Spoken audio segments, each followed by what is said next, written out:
तो भाइयों मैं हूँ गैस गर्ल और आयुष और आज अपने साथ खड़ी है न्यू 2024 वाली XUV 400। अब भाई अगर आप 2024 में एक इलेक्ट्रिक कार लेना चाहते हो जहाँ आपको इंडियन मार्केट में ऑप्शन नेक्सॉन जैसे मिल जाते हैं, वहीं 2024 में ना जिस चीज़ की खामी थी इस कार के अंदर वो महिंद्रा ने पूरी सॉर्ट आउट कर दी। इसके अंदर नई नई चीज़ें डाल दी है। तो आज के इस पूरे वीडियो में ना इस कार को ड्राइव करके बताऊँगा, सारी बातें करेंगे, कितनी रेंज देती है, कैसी क्या परफॉर्मेंस है, कितने रुपये किलोमीटर की कार चलेगी, सारी बातें आपको डिटेल में बताऊँगा इस वीडियो के अंदर।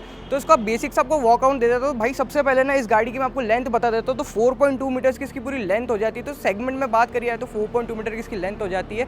एक बार प्राइसिंग भी बता देता हूँ। तो इसकी स्टार्टिंग प्राइसिंग होती है 15.50 लाख से और जाती है 17.69 लाख पर। तो सारी बातें करेंगे, क्या बैटरी पैक हो जाता है। तो ज़्यादा टाइम वेस्ट नहीं करते, सीधे GoPro को माउंट करते हो, उस कार को ड्राइव करते हैं। तो भाई अब ना गाड़ी के अंदर आ चुके हैं। सबसे पहली जो चीज़ आपको नोटिस होगी ना इस कार के अंदर आने के बाद, सबसे पहली चीज़ है कि जो इसका स्टीयरिंग व्हील है ना पूरा चेंज कर दिया गया है। वो अडॉप्ट अब जो स्टीयरिंग व्हील आ चुका है वो ना सेम टू सेम आपको अपनी XUV 700 स्कॉर्पियो एन के अंदर मिल जाता है। और साथ में आपको नई चीज़ मिल जाती है जो कि इंफोटेनमेंट सिस्टम 10.25 इंचेस का कर दिया। सारी बातें करेंगे। एक बार आपको चाबी बता दो तो चाबी ना आपको थोड़ा सा कॉपर इंसर्ट मिल जाते हैं जो मतलब EV को रिप्रेजेंट कर रही है। कॉपर एलिमेंट्स इस कार के अंदर यूज़ करके स्टार्ट करते हैं उसको, चाबी को यहाँ रखते हैं, सारी बातें करेंगे। सो अब गाड़ी स्टार्ट हो चुकी है। अभी गाड़ी पार्किंग में इसको ड्राइव में डालते हैं। तो सबसे पहले चीज़ छोड़ते हैं स्टीयरिंग व्हील, तो गाड़ी क्रॉल करने लग जाती है। और सबसे बढ़िया चीज़ है ना भाई महिंद्रा के स्टीयरिंग व्हील्स, यानी कि इतने लाइट स्टीयरिंग व्हील्स आते हैं ना, एक बार आप देखो इसको मनूवर करना कितना ईजी, एक उंगली से मनूवर हो जाती है। तो इस गाड़ी की सारी बातें करेंगे, परफॉर्मेंस कैसी क्या सारी चीज़ें हैं। सो सबसे पहले इसको अपन फन मोड में ही चलाते हैं। इसके अंदर आपको 3 मोड हो जाते हैं, सारी बातें करेंगे। सो एज ऑफ ना गाड़ी को चलाने में ना भाई जो फील होती है EV को चलाने में कोई इशू आता नहीं, मतलब फील ही नहीं होता कोई आप कार चला रहे हो, बस अपने हिसाब से क्रॉल करती रहती है। सो सबसे पहले इस गाड़ी के ना आपको वेरिएंट्स एक्सप्लेन कर देता हूँ। तो समवेयर अराउंड इसके अंदर आपको 2 बैटरी पैक मिल जाते हैं जो कि एक EC आता है, एक EL आता है। तो EC जो इसका बेस वेरिएंट हो जाता है स्टार्ट होती है 15,50,000 लाख से स्टार्ट होती है, जिसके अंदर आपको ना बैटरी पैक मिल जाते हैं, वो मिल जाता है 34.5 किलोवाट आगे इसके अंदर आपको बैटरी मिल जाती है। और जो इसका एक टॉप वेरिएंट आता है जिसके अंदर आपको बैटरी पैक बड़ा मिल जाता है, उसकी आपकी बैटरी पैक हो जाती है 39.4 किलोवाट आवर की। सो ये इसके बैटरी पैक्स हो जाते हैं। जहाँ रेंज की बात आती है तो जो आपको 34.5 किलोवाट आवर का बैटरी वाला है ना, उसके अंदर आपको जो रेंज मिल जाती है 375 किलोमीटर की मिल जाती है। और जहाँ इसके बड़ी बैटरी पैक की बात करें 39.4 की, सो वो आपको जो रेंज दे देती है वो दे देती है 456 किलोमीटर की रेंज। सो ये इसकी रेंज हो जाती है। सो अभी मैं चल रहा हूँ इसके फन मोड के अंदर, 65 क्रूज़ कर रहा हूँ, कोई भी इशू नहीं है, मतलब बढ़िया तरीके से। अगर इसको एक्सीलेटर भी दूँ तो इसके अंदर भी एकदम से पुल आता है। और इस गाड़ी में ना अगर आप फन मोड में चलते हो तो गाड़ी 91 से मतलब 90 से ऊपर नहीं जाएगी। अभी जैसे 93, 95 मैक्सिमम 95 तक जाती है, उससे ऊपर ये गाड़ी चलती है नहीं। सो ये इसका हो जाता है। इसके अंदर आपको 3 मोड मिल जाते हैं, फन, फास्ट, फीयरलेस। अभी फन मोड में चल रहा हूँ तो इसकी रिस्ट्रिक्ट करके रखी 90 पे। अगर मैं चाहूँ तो यहीं से अपना ड्राइव मोड चेंज कर सकता हूँ। आप जैसे कि चेक कर सकते हैं, अभी मैंने इसको ना फास्ट में डाल दिया। तो फास्ट में आते से एक्सीलेटर मैंने उतना ही दबाया था, लेकिन जो पिकअप है ना अलग से फील होने लग गया है।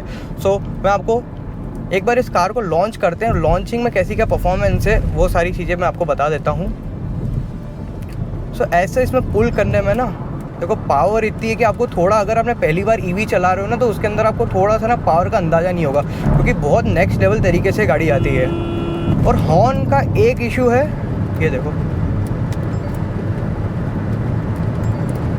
130 इजीली चली आती है। और इसकी जो टॉप स्पीड है ना फास्ट मोड में वो 130। और ब्रेकिंग की बात करें तो ब्रेकिंग आपको चारों व्हील में डिस्क ब्रेक मिल जाते हैं, तो ब्रेकिंग बहुत बढ़िया हो जाती है। एक बार इस कार को लॉन्च करते हैं इसके फीयरलेस में कैसी क्या लॉन्चिंग है आपको मैं बताता हूँ। सो एक चीज़ है ना भाई, इसका स्टीयरिंग व्हील इतना लाइट है ना कि मतलब जब चलाते हो तो आपको है ना ट्रैफिक में तो ज़रा भी इशू नहीं होगा जहाँ स्टीयरिंग व्हील की बात आती है। और वहीं आप हाई स्पीड पे जाते हो ना तो स्टीयरिंग व्हील ना अच्छा खासा इसके अंदर वेट आ जाता है। या देखो एज ए ट्रैफिक में अगर आप किसी हॉल्ट पे खड़े हो तो हॉल्ट में ना कोई इशू आता नहीं, सिर्फ आपको ब्रेक से करना ही चीज़ें, जिसे ब्रेक छोड़ के गाड़ी बढ़ने लग जाती है। अब ना यहाँ पर इस कार को लॉन्च करते हैं, इसको डालते हैं फीयरलेस में और फिर देखते हैं। वैसे सेकंड्स की बात करूँ तो समवेयर अराउंड ये ना आपको 8.3 सेकंड्स में 0 to 100 कर देती है। यहाँ पर मैंने इसका डाला फीयरलेस मोड एक्टिवेटेड, जैसा कि आप चेक कर सकते हो 3। अब जैसे ब्रेक दबा कर एक्सीलेटर दोगे तो गाड़ी के अंदर कोई भी पावर नहीं होगी, जैसे आप ब्रेक छोड़ोगे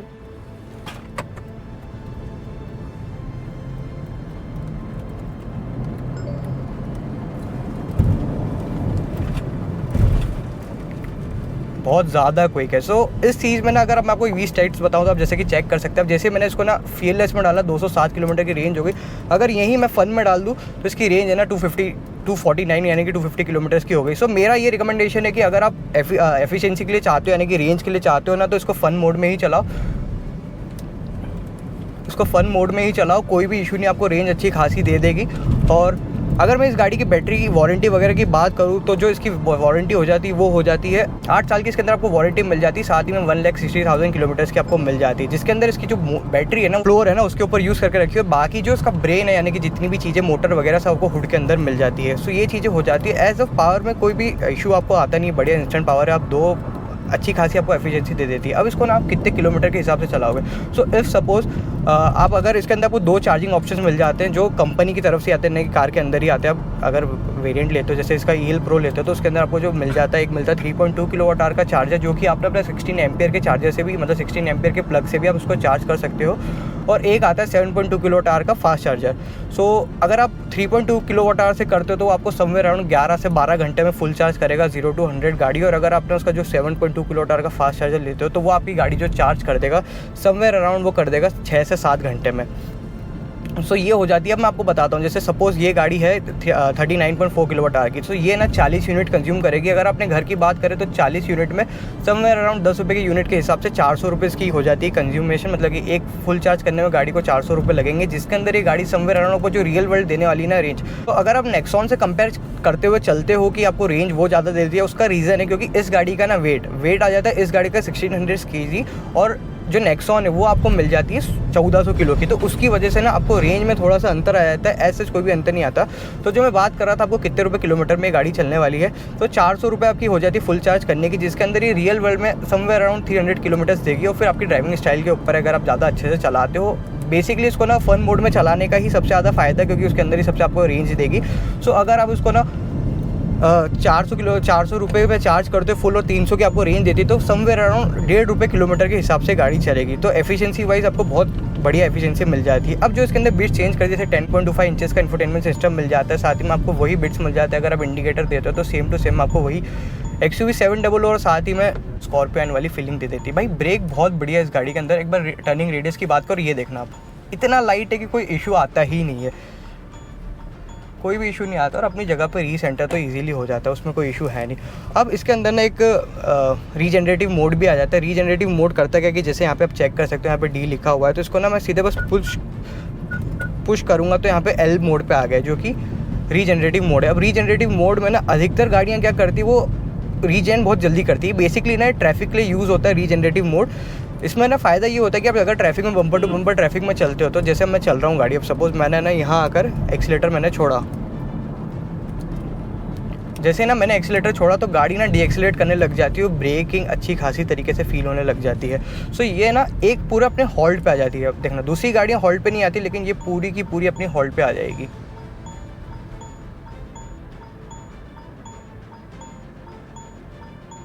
ये एकदम हॉल्ट पे आ चुकी है। तो ये रीजनरेटिव है ना, रीजनरेटिव करेगा क्या कि आपकी अगर बम्पर टू बम्पर आप ट्रैफिक में चल रहे हो तो आपको ब्रेक वगैरह अप्लाई करने की ज़रूरत पड़ेगी नहीं। और भाई ट्रैफिक में चलते हो तो बहुत बढ़िया काम करता है रीजनरेटिव, उससे थोड़ी सी ना आपकी रेंज में असर रहता है। सिर्फ इफ सपोज यहाँ पे 247 है, तो इन अगर आप रीजनरेटिव यूज़ करते हो ट्रैफिक में, सपोज आप 1 घंटे के लिए हो ट्रैफिक में, सो उसकी वजह से आपकी जो 247 से बढ़कर वो 260 के लगभग हो जाएगी। सो ये इस चीज़ हो जाता है। अब इंटीरियर आप बिट्स चेक कर सकते हो, 10.25 इंचेस का इंफोटेनमेंट सिस्टम मिल जाता है, डुअल जोन क्लाइमेट कंट्रोल मिल जाता है आपको, साथ ही में वायरलेस पैड वगैरह मिल जाता है आपको, क्रोम की फिनिशेस अंदर मिल जाते हैं जो कि रिप्रेजेंट करते हैं इलेक्ट्रिक की प्रेजेंस, और ये सारी चीज़ें होती है। एक बार आपको हॉर्न सुनाता हूँ मैं। भाई एक चीज़ ना सबसे ज़्यादा खटके की इस कार में, मतलब इतनी बढ़िया कर दी है इसको, अंदर से एकदम प्रीमियम इंटीरियर मिल जाता है, लेकिन एक चीज़ है ना इसको भी करनी थी। जैसे स्टीयरिंग व्हील चेंज करा तो एक हॉर्न जो था ना XUV वाला आ जाता तो बहुत ज़्यादा प्रीमियम फील आपको दे देता, और ये चीज़ें हो जाती है। भाई लेंथ और सेगमेंट में सबसे ज़्यादा आपको उसकी लेंथ मिल जाती है 4.2 मीटर्स की, तो उस हिसाब से ना आपको ना गाड़ी के अंदर कंफर्ट बहुत अच्छा मिल जाता है। अभी 4 जने बैठे, कोई भी कंफर्ट में इशू है नहीं, ज़रा भी इसके अंदर इशू आ नहीं रहा है। और अगर बॉडी रोल की बात करें तो वो भी आपको मैं टेस्ट करके बताऊंगा कैसा क्या बॉडी रोल है। और अगर मैं बात करूँ बूट की, तो सेगमेंट में आपको सबसे ज़्यादा बूट मिल जाता है, 378 लीटर्स का इसके अंदर आपको बूट मिल जाता है, जो कि ना बहुत बढ़िया हो जाता है। सो यही सारी चीज़ें हो जाती है। एक बार ना मैं आपको बता देता हूँ उसका बॉडी रोल कैसा क्या है। और एज ए स्टीयरिंग व्हील है ना, यूँ तो बहुत लाइट है, जब उसकी मतलब बहुत कम स्पीड पे रहते हो बहुत आपको लाइट स्टीयरिंग व्हील मिल जाता है, लेकिन जैसे ही आप हाईवे पे जाते हो यानी कि हाई स्पीड पे जाते हो ना, तो उसमें ना अलग सा वेट आपको फील हो जाता है। सस्पेंशन सेटअप भी बहुत बढ़िया इस्तेमाल करके रखा है। तो एक और चीज़ है ना इसके अंदर आ चुकी जो कि ट्रैक्शन कंट्रोल है। पहले ट्रैक्शन कंट्रोल नहीं आता था, अब इसके अंदर आप ट्रैक्शन कंट्रोल का बटन है तो ट्रैक्शन ऑफ भी कर सकते हो। तो इसके अंदर आपको गाड़ी की ट्रैक्शन ऑफ हो जाती है, तो उसकी वजह से ना मतलब सीधी बात है, लॉन्च करोगे तो व्हील स्पिन बहुत अच्छा खासा आपको मिल जाएगा। और साथ ही में आपको इसके अंदर TPMS भी मिल जाता है। सो एक चीज़ है ना इस कार के अंदर अभी फ़िलहाल में ना, जैसे ये 10.5 इंचेस का नया इंफोटेनमेंट सिस्टम है, तो इसके अंदर ना बिल्ट इन एलेक्सा, साथ ही में कारप्ले और साथ ही में एंड्रॉयड ऑटो अभी फ़िलहाल में नहीं है, लेकिन ये ऑटोमेटिक अपडेट के साथ आ जाएंगे। सो इसके अंदर होगा क्या कि आपको ना कहीं पे भी जाने की ज़रूरत है नहीं, शोरूम पे जाने की ज़रूरत है नहीं, और ये ना ऑटोमेटिकली अपने घर बैठे बैठे अपडेट हो जाएगा। जैसे अपना फ़ोन अपडेट होता है ना, सेम टू सेम वैसा ही आपका ये भी अपडेट हो जाएगा। अब यहाँ पर आया हूँ तो एक बार आपको थोड़ा सा बॉडी रोल बता देता हूँ कैसा क्या बॉडी रोल है इस गाड़ी का। अभी कार के अंदर 4 जने बैठे हैं, एक बार बॉडी रोल टेस्ट करते हैं। भाई बहुत ज़्यादा स्टेबल रहती है, यानी कि इफ़ सपोज़ आपके आमने सामने भी कोई आ गया ना तो एज सच कोई भी इशू रहता है नहीं। सो ये सारी चीज़ें रहती है। और आपको कुछ चीज़ें बताऊं तो इसके अंदर ना डुअल जोन आपको यहाँ पे मतलब डुअल टोन वाला यहाँ पे आपको इंटीरियर मिल जाता है, जैसे कि आप चेक कर सकते हैं कुछ इस तरह से इसका इंटीरियर है। साथ ही में आपको रियर में ना कंफर्ट ओरिएंटेड चीज़ें अच्छी खासी बढ़ा दी गई है। पहले वहाँ पे AC वेंट्स नहीं आते थे, लेकिन अब ना वहाँ पर AC वेंट्स आ चुके हैं। साथ ही में आपको एक चार्जिंग पॉइंट भी मिल जाता है, तो ये सारी चीज़ें हो जाती है। साथ ही में अगर आप सेफ्टी वाइज लेके चलो तो भैया 5 स्टार रेटेड कार तो है ही सही, और साथ ही में आपको 6 एयर बैग भी इसके अंदर मिल जाते हैं। सो ये सारी चीज़ें हो जाती है। अभी मैं इतनी देर से ड्राइव कर रहा हूँ, समवेयर अराउंड आपने रेंज देखी होगी 247 से 242 पे ये, जबकि मैं ज़्यादा चला चुका हूँ, यानी कि 5 किलोमीटर से भी ज़्यादा चला चुका हूँ, लेकिन यहाँ पर शो कम कर रही है, तो रेंज वाइज तो आपको अच्छी खासी दे देगी। सो अगर ना आप 2024 में एक इलेक्ट्रिक कार लेना चाहते हो जहाँ आपको ना सेफ्टी भी चाहिए और रेंज चाहिए, मेन तो सारी चीज़ें रेंज पे आती है, तो 39 सबसे इसका बड़ा बैटरी पैक वाला मॉडल लो जो कि 39.4 किलोवाट आवर का रहता है, जो आपको समवेयर अराउंड 300 प्लस आपको रेंज ईजिली दे देगा। वही आपकी ड्राइविंग स्टाइल के ऊपर है, अगर आप इसको अच्छे से चलाते हो तो आपको रेंज अच्छी खासी मिल जाएगी। और भाई एक मेन कंसर्न आता है अगर आप EV ले लेते हो तो इसकी ना जो सर्विस चार्ज वगैरह कितना रहता है, यानी कि आफ्टर सेल सर्विस में जो इसकी सर्विसिंग कॉस्ट कितनी आती है। तो इफ़ सपोज़ आपने गाड़ी का ना जो आती है मतलब 1000 10,000 पे जो अपनी नॉर्मल हर गाड़ियों की होती है पेट्रोल डीजल की सर्विस, उसकी इसके अंदर ऐसा कोई भी सिस्टम है नहीं। सिर्फ एक बेसिक सा रहता है, जनरल चेकअप हर बार होगा, मतलब आप अपनी गाड़ी चेक करवा सकते हो क्या है क्या नहीं है। तो समवेयर अराउंड 500 से 1000 रुपये लगते हो। फिर आफ्टर 40,000 किलोमीटर हो जाती है तो इसके अंदर ना जो चीज़ें चेंज होती है, जैसे कि AC फिल्टर हो गया, साथ ही में अपना कूलेंट हो गया, सारी चीज़ें चेक होती है। तो समवेयर अराउंड 2 से 3,000 रुपये में आपकी गाड़ी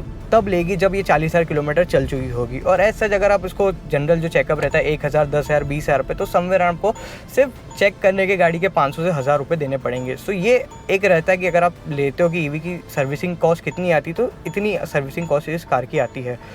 सो यही सारी चीज़ें थी इस न्यू 2024 वाली XUV400 के ड्राइव वीडियो में। सारी चीज़ें मैं आपको शेयर कर दी। अगर आप 2024 में प्लान कर रहे हो ना तो बहुत बढ़िया आपका ऑप्शन मिल जाता है। जिस चीज़ की कमी थी वो सारी कमी ना महिंद्रा ने पूरी कर दी है। एक बार अपने विचार कमेंट सेक्शन में बताना। तो भाई मिलते हैं अगले किसी रिव्यू में, अगले किसी ओनरशिप एक्सपीरियंस में। तब तक के लिए सब्सक्राइब कीजिएगा गैस ग्रिल आयुष को। धन्यवाद।